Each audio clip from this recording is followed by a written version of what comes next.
For centuries, Afghanistan has been a land of fierce resistance, a graveyard of empires that has humbled the world's most powerful armies. From Alexander the Great to the British, the Soviets, and the United States, every invader has faced the same fate: defeat or withdrawal. But why has no one ever been able to truly capture Afghanistan? It begins with its geography. The country is a fortress of rugged mountains, deep valleys, and endless deserts. Its terrain makes conventional warfare nearly impossible.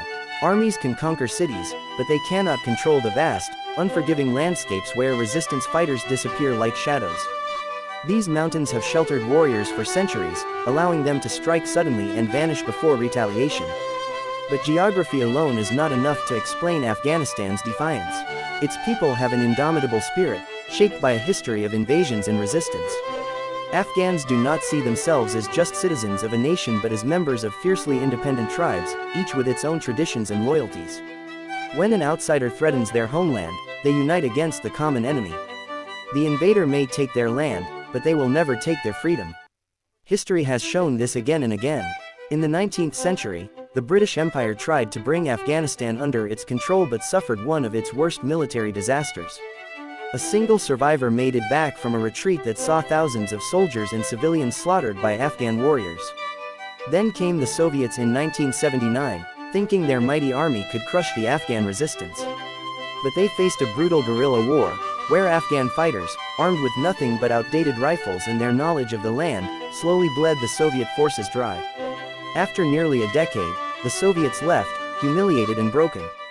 And then, history repeated itself with the United States.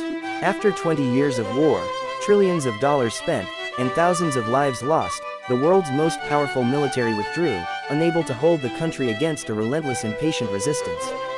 The Taliban, who had been scattered and hunted, simply waited.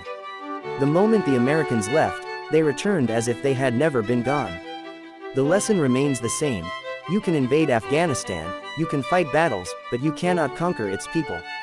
They have survived every empire, every invader, not because they have the best weapons or the largest armies, but because they have something far more powerful: the will to resist, to endure, and to fight for their land, no matter how long it takes.